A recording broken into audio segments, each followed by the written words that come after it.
देशात सुरू असलेल्या धर्मार्ध राजकारणामुळे देशातील ऐक्य धोक्यात आले असून अशा शक्ती विरोधात आणि सामाजिक ऐक्य टिकवण्यासाठी सर्वांनी एकत्र येणं गरजेचं आहे. देश स्वातंत्र्य होण्याकरिता ज्या स्वातंत्र्य सैनिकांनी योगदान दिलं त्यांच्यावर टीका करण्याचं काम देशाचे नेतृत्व करत आहेत. ही बाब अतिशय दुर्दैवी असल्याचे प्रतिपादन राष्ट्रवादीचे राष्ट्रीय अध्यक्ष खासदार शरद पवार यांनी शिराळा येथे माजी मंत्री शिवाजीराव नाईक यांच्या राष्ट्रवादी पक्ष प्रवेश प्रसंगी आयोजित केलेल्या शेतकरी मेळाव्यात केले. यावेळी खासदार पवार यांनी शिवाजीराव नाईक यांच्या अनुभवाचा उपयोग करून घेण्यासाठी त्यांना राज्यस्तरीय संधी देण्याचे संकेत दिले. शरद पवार यांच्या उपस्थितीत माजी मंत्री शिवाजीराव नाईक यांनी समर्थकांसह राष्ट्रवादीत प्रवेश केलाय. या पक्षप्रवेश कार्यक्रमाच्या अध्यक्षस्थानी सिक्कीमचे माजी राज्यपाल आणि राष्ट्रवादी काँग्रेसचे नेते श्रीनिवास पाटील हे होते. यावेळी दिग्गज नेते आणि मंत्र्यांची उपस्थिती होती. पवार म्हणाले, माजी मंत्री शिवाजीराव नाईक यांच्या राष्ट्रवादी प्रवेशामुळे आणि त्यांच्या विचारांचा केलेला कार्याचा फायदा संपूर्ण राष्ट्रवादीला राज्यात होईल. आज शिराळा येथे राष्ट्रवादीची उभी केलेली गुढी अधिक भक्कम आणि शक्तिशाली होणार आहे. तत्कालीन भाजप सरकारच्या काळात मंत्री राहिलेले महादेव जानकर यांनी भाजपाविरोधात भूमिका घेत राष्ट्रवादीच्या कार्यक्रमाला हजेरी लावली. अहिल्यादेवी होळकर स्मारकाच्या लोकार्पण सोहळा शरद पवार यांच्या हस्ते पार पडला. या कार्यक्रमाला प्रमुख पाहुणे म्हणून ते उपस्थित होते. त्यामुळे भाजपाकडून आता गोपीचंद पडळकर असेल तर राष्ट्रवादीकडून माजी मंत्री महादेव जानकर आहेत. खासदार शरद पवार पंतप्रधान होऊ शकतात अशी स्तुती सुमने देखील महादेव जानकर यांनी उधळली. हे करत असताना विकास आघाडीने आम्हाला बरोबर घ्यावे ही मागणी करायला ते विसरले नाहीत. अहिल्यादेवी होळकर स्मारकाचा लोकार्पण सोहळा खासदार पवार यांच्या हस्ते पार पडला. यावेळी कार्यक्रमाला प्रमुख पाहुणे म्हणून महादेव जानकर उपस्थित होते. जानकर आपल्या भाषणात बोलताना म्हणाले, राष्ट्रीय समाज पक्षाला लवकरच राष्ट्रीय मान्यता मिळणार आहे. या पक्षाने 2 आमदार केले, मात्र ते आता आमच्याबरोबर नाहीत. पण बाप तो बाप असतो असा टोला त्यांनी आमदार पडळकर यांना लगावलाय. पवारसाहेब पंतप्रधान होऊ शकतात. संयुक्त पुरोगामी आघाडीचे अध्यक्षपद त्यांच्याकडे यावे. पंतप्रधान मोदींचे आणि त्यांचे चांगले संबंध आहेत, त्यामुळे थोडा धक्का दिला तर हे शक्य होईल. आगामी होणाऱ्या निवडणुकीत आम्हाला सोबत घेतल्यास राज्यात रान हाणून देऊ अशी मिश्किल टिप्पणीही त्यांनी यावेळी केली आहे. तब्बल 2 वर्ष कोरोनामुळे गुढीपाडव्याची बाजारपेठ ठप्प झाल्यानंतर यंदाच्या पाडव्याने गोडवा मिळालाय. शासनाने निर्बंध मुक्त केल्याने सकाळपासून बाजारपेठेत गर्दी झाली होती. प्रामुख्याने पुढील 3 महिने लग्न सराईचा कालावधी असल्यामुळे सराफपेठेत सोने खरेदीसाठी झुंबड उडाली. दुचाकी, 4चाकी वाहन, इलेक्ट्रॉनिक्स वस्तूंसह घर खरेदीसाठी देखील नागरिकांची गर्दी होती. पाडव्याच्या खरेदीमुळे कोट्यावधी रुपयांची उलाढाल झाल्याचं चित्र होतं. 2 वर्ष कोरोनाच्या महामारीमुळे गुढीपाडव्याच्या सणामध्ये निर्बंध होते, परंतु पाडव्यापासून निर्बंध उठवल्याने यंदाचा गुढीपाडव्यास बाजारपेठेत गर्दी होणार याचा अंदाज होताच त्याचप्रमाणे सकाळपासून संध्याकाळपर्यंत बाजारपेठेत गर्दी होती. 3.5 मुहूर्तांपैकी एक मुहूर्त असणाऱ्या गुढीपाडव्याला सोने खरेदी करण्यात येते. पुढील 3 महिने लग्न सराईचा कालावधी असल्यामुळे तसेच आता पुन्हा थाटामाटात लग्न करण्याची पद्धत रूढ होत असल्यामुळे सराफपेठेत वर्दळ होती. सध्या सोन्याचा दर 52,000 रुपयांवर स्थिरावलाय तर चांदीचा दर 68,500 रुपये आहे. सोने दरवाढ झाली असली तरी नागरिकांनी दागिने खरेदी करण्यास प्राधान्य दिले. तसेच बहुतांशी सराफ बांधवांनी रिकरिंगची योजना जाहीर केली होती, त्यालाही चांगला प्रतिसाद मिळाला. पाडव्यानिमित्त इलेक्ट्रॉनिक्स उपकरणे, फ्रीज, वाहन, त्याचप्रमाणे काही प्रमाणात फ्लॅटची देखील खरेदी करण्यात आली. अहिल्यादेवी होळकर यांनी सामान्य माणसांसाठी राज्य चालवले आणि आदर्श पद्धतीने राज्यकारभार केलाय. महिलांच्या अधिकाराचे, उत्तम प्रशासनाचे आदर्शवत उदाहरण अहिल्यादेवींनी आपल्या राज्यकारभारातून घालून दिले. त्यांचा आदर्श घेऊन सर्वांनी वाटचाल करावी असे आवाहन राष्ट्रवादीचे अध्यक्ष खासदार शरद पवार यांनी केलंय. महानगरपालिकेच्या वतीने विजयनगर बांधलेल्या अहिल्यादेवी होळकर स्मारकाचा लोकार्पण सोहळा खासदार पवार यांच्या हस्ते झाला. यावेळी आयोजित केलेल्या मेळाव्यात ते बोलत होते. कार्यक्रमाला पालकमंत्री जयंत पाटील, महसूल मंत्री बाळासाहेब थोरात, उच्च व तंत्र शिक्षण मंत्री उदय सामंत, सहकार मंत्री बाळासाहेब पाटील, आमदार दत्तात्रय भरणे, आमदार विश्वजित कदम, आमदार राजेंद्र पाटील यड्रावकर, खासदार श्रीनिवास पाटील, महादेव जानकर उपस्थित होते. शरद पवार म्हणाले, अहिल्यादेवींचे देखणे स्मारक प्रेरणास्थान ठरावे. या राजमातेची महती आजही समाजापुढे आदर्श आहे. केवळ धार्मिक कार्यक्रमासाठी नव्हे तर उत्तम प्रशासन, उद्योग व्यवसायाची भरभराट, शिक्षणाचा प्रसार, महिलांचे अधिकार या अशा प्रत्येक मुद्द्यावर त्यांनी केलेलं काम समाजापुढे आजही आदर्शवत आहे. देशात ज्या कर्तृत्ववान महिला होऊन गेल्या त्या नामावलीत राजमाता पुण्यश्लोक अहिल्यादेवी होळकर यांचं नाव नेहमीच श्रेष्ठ असल्याचे गौरवोद्गार त्यांनी काढले.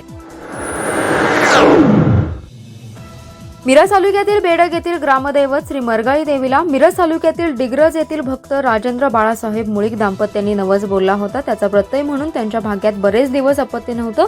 त्यांना देवीच्या प्रसादाच्या रूपात त्यांना अपत्य प्राप्त असल्याची श्रद्धा आहे.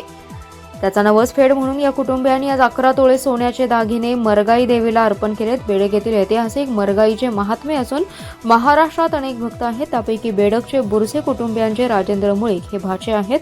या दाम्पत्यांना 7 वर्ष अपत्य नव्हते. देवीचं महात्म्य हे कुटुंबियांनी ऐकून होते, त्यामुळे त्यांनी आमच्या पोटी अपत्य होऊ दे त्याच्या वजनाची चांदी देवीला अर्पण करण्याचं योजना होतं.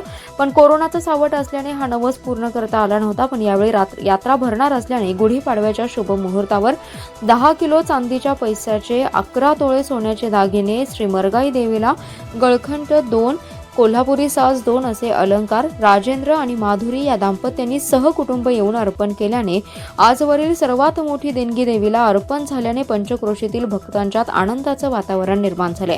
अनेकांची श्रद्धा आहे बेडगची मरगाई नवसाला पावते.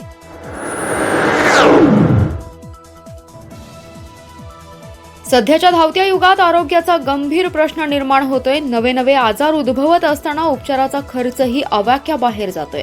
जिल्हा परिषदेच्या आरोग्य विभागाने आरोग्य संजीवनी उपक्रमाअंतर्गत स्मार्ट PHC द्वारे नवीन दिशा देण्याचा प्रयत्न केलाय. रुग्णांची सोय आणि आवश्यक उपचार आरोग्य केंद्रातच होणार असल्याने सर्वसामान्य रुग्णांना दिलासा मिळणार आहे.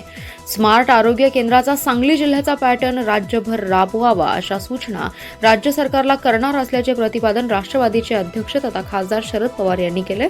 फॅमिली डॉक्टर संकल्पना जाऊन स्पेशालिस्टला महत्त्व आलं, परंतु स्पेशालिस्टच्या नावाखाली विविध तपासण्यांद्वारे लूट सुरू असल्याची खंतही त्यांनी व्यक्त केली आहे. कृष्णा मॅरेज हॉलमध्ये जिल्हा परिषदेच्या आरोग्य संजीवनी उपक्रमाअंतर्गत स्मार्ट PHC कार्यक्रमाचा शुभारंभ खासदार पवार यांच्या हस्ते करण्यात आला.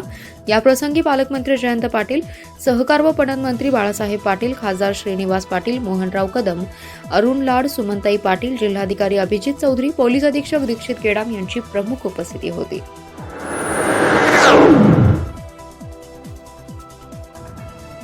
कृषी पंप वीज तोडणी धोरण 2020 मधून शेतकऱ्यांना कृषी पंपाच्या वीज बिलातून थकबाकी मुक्तीसाठी जुन्या थकबाकीमध्ये 50% सूट देण्यासाठी 31 मार्चपर्यंत योजना राबवण्यात आली.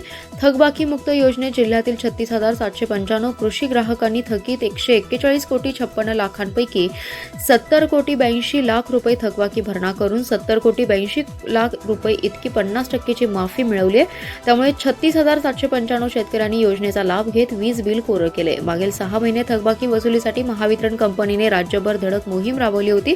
त्या राज्यभरातील किती शेतकरी सहभागी झाले नेमकी माहिती महावितरणाकडून जाहीर केली जाईल. सांगली जिल्ह्यातील 2,40,000 कृषी शेतकऱ्यांपैकी केवळ 36,795 शेतकऱ्यांचेच वीज बिल कोरं झाल्याचं समोर आले. कृषी पंपाच्या बिलांमधून थकबाकी मुक्त होण्यासाठी 2020 मधून मूळ थकबाकीमध्ये सुमारे 66% सवलत देण्यात येते. त्यातील 50% सवलतीचा लाभ घेण्यासाठीची मुदत येत्या 31 मार्चपर्यंत होती. जिल्ह्यातील 1,20,458 शेतकऱ्यांनी या योजनेत सहभाग घेतला होता. त्यातील 36,795 शेतकऱ्यांनी योजनेचा लाभ घेत वीज बिल कोरं केलंय.